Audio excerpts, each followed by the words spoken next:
Bonjour à toutes et à tous, j'espère que vous allez bien. On se retrouve pour le brief du dimanche 31 août, il est 9 heures. Aujourd'hui, on va parler donc des news économiques, du ratio long and short, du funding, open interest, des liquidations. On regardera ce que font les whales en finissant par l'analyse technique de Bitcoin. Mais avant ça, on va regarder donc ce qui s'est passé hier. On a mèche parfaitement dans le FVG-H4 que nous avions là. On voit qu'on a été rejeté parfaitement par ce FVG. On voit donc qu'on avait notre break of structure qui s'est indiqué parfaitement. On avait le FVG donc à venir retracer. On voit qu'on remèche dedans et derrière on peut potentiellement aller beaucoup plus bas ensuite.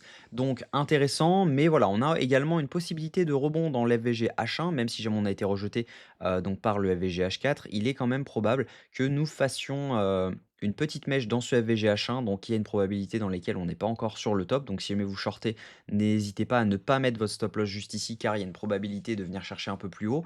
Mais voilà, en tout cas, pour l'instant, on est rejeté par le FVG H4 et la zone clé pour moi, c'est vraiment déjà de venir chercher cet équal low qu'on a juste en dessous, donc autour des 107 200 $. Je pense qu'il est très probable de venir chercher cette zone, d'avoir un rebond courte time frame et ensuite de revenir chercher beaucoup plus bas les 103 928 $, étant donné qu'on a pas mal de longues qui sont en train de s'ouvrir et les stop loss logiquement sont mis essentiellement ici et non pas en dessous de l'équal low. Même si jamais on a pas mal de nouveaux qui mettent leur stop loss ici, logiquement la plupart des gros portefeuilles mettent leur stop loss ici, donc il est probable qu'on vienne les chercher et ensuite on ait un rebond pour venir chercher beaucoup plus haut. Donc ça, ce serait intéressant. Donc une entrée de longue pour l'instant se situerait dans les 103 900 $. Maintenant, ça ne veut pas dire qu'il faut mettre un ordre, ça veut simplement dire que cette zone sera à analyser lorsqu'on y sera. Personnellement, j'ai déjà mis une alerte de changement de tendance en M15, donc c'est très simple avec l'indicateur, hein. Il est d'ailleurs disponible donc gratuitement jusqu'au 30 septembre, donc vous avez un mois pour le tester. C'est simplement donc sur l'indicateur SMC-ICT, je vous le mets en donc la vidéo de description juste en haut à droite et également le lien pour, y accéder en bas, en commentaire épinglé. Donc derrière, vous avez simplement à cliquer dessus Add alerte et vous pouvez mettre donc internal, bullish shosh. Donc on a hop, internal bullish shosh, voilà, et simplement à cliquer sur create et vous serez alerté lorsqu'il y a un changement de tendance qui se crée en M15. Donc le but, c'est simplement donc de venir chercher donc cette zone-ci, donc la zone basse, juste ici. Derrière, si on a un changement de tendance, il y aura un petit long scalp à tenter pour potentiellement venir chercher le FVGH1 qu'on avait ici.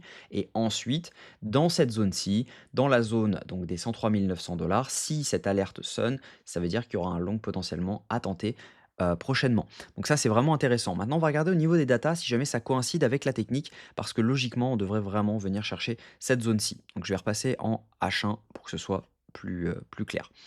Au niveau news économique, la semaine prochaine, faites attention. Donc, demain, on va avoir, un jour férié aux États-Unis. On risque pas forcément d'avoir beaucoup de mouvements sur, les assets. Par contre, mardi, on risque d'avoir pas mal de mouvements étant donné, bah, c'était fermé la veille. Donc, on va avoir 3 jours après 3 jours de pause, il va y avoir de la grosse volatilité. On aura également le PMI manufacturier à 15h45, donc attendez-vous à avoir du mouvement et on aura également, les nouvelles offres d'emploi mercredi à 16h. Donc ça, c'est pareil, c'est une news, impactante pour, les marchés, étant donné que ensuite jeudi, on aura les inscriptions au chômage hebdomadaire dans le but d'avoir le taux de chômage à 14h30 vendredi. Donc même chose, vendredi, grosse news, attention, on risque de bouger pas mal. Au niveau crypto bubble, ce qu'on voit, c'est qu'on a du vert à peu près partout, c'est normal, on a eu un rebond sur, Bitcoin, mais c'est plutôt des alts qui sont, habituellement, donc avec, pas forcément une grosse performance qui ont up. Donc on a le IP, le Pi, le Pol, anciennement Matic. Donc clairement, voilà, c'est pas forcément complètement bull. On a le pump qui a perdu, 8,5, mais c'est normal, il avait bien pump la veille. Donc, voilà, pour le moment, franchement, rien de vraiment très bull sur les alts. Je pense qu'ils vont suivre, tranquillement Bitcoin et si jamais Bitcoin pose un bottom entre les 103 vers 103 900 $, on pourrait avoir un rebond sur les alts. Au niveau, funding open interest, ce qu'on voit, c'est que c'est majoritairement du long qui est en train de s'ouvrir juste ici. On voit une hausse de l'open interest avec une hausse des funding. Donc clairement, c'est du long qui est en train de s'ouvrir ici. Donc les stop loss sont posés où? Juste en dessous, c'est sûr. Donc ensuite, ce qu'on avait ici, c'était du short qui s'est ouvert. On a eu donc une hausse de l'open interest avec une baisse des funding, ce qui veut dire que ce pump-ci était à prévoir, étant donné qu'il y avait beaucoup de stop loss qui étaient placés donc au-dessus des zones juste ici. Donc on avait pas mal de stop loss qui s'étaient placés et donc par conséquent, on est venu les chercher. Si on regarde les liquidations en max pain price, on voit qu'on a des liquidations longues à 107 575 $ à venir chercher et des liquidations short à 109 759 $. Donc les 109 759, ça représente le FVG H1 et sinon le max pain price en longue, c'est tout simplement cet equal low que nous avons donc juste ici. Donc on a tac, tac, tac, tac, tac, 107 500, même plus, non, c'est même pas forcément l'equal low. Mais voilà, si on parce que tout simplement, c'est parce que on est sur 24 heures. Si jamais je le mets sur 48, voilà, on est à l'equal low. Donc voilà. Si on regarde sur une semaine, on a un max pain price, même chose, à 107 280 $. Donc pour moi, c'est quasiment une certitude de venir chercher cette zone, puisque on a énormément de chances d'y venir. On est trop proche de ce max pain price pour ne pas y aller. On regarde au niveau liquidation, on voit qu'on a pris le cluster à la hausse. Derrière, on pourrait venir chercher le cluster donc à la baisse qui se situe aux 107 268 $. Donc même chose, ça coïncide. Et si jamais on regarde sur une semaine, on a un cluster en bas, mais en revanche, ensuite, on a toutes les liquidations qui sont en haut. Donc il va falloir analyser quand même cette zone. Si jamais, quand on prend l'équal low, est-ce qu'on n'a pas un rebond? Parce qu'on pourrait front run la zone des 103 900 et ça serait vraiment intéressant pour la garder pour plus tard. Si jamais on regarde ce que font les whales, on est actuellement sur des achats. Donc on a actuellement eu des achats sur cette zone-ci. Donc ça, c'est plutôt encourageant. Quand on voit des achats en général au niveau des whales, ils achètent jamais vraiment pour rien, même si là, ça représente des petits achats, hein. C'est des achats d'environ 10 millions de dollars. Donc on n'est pas sur des achats massifs comme on a eu ici. Donc il peut nous dire, OK, on va avoir un rebond comme celui-ci à venir.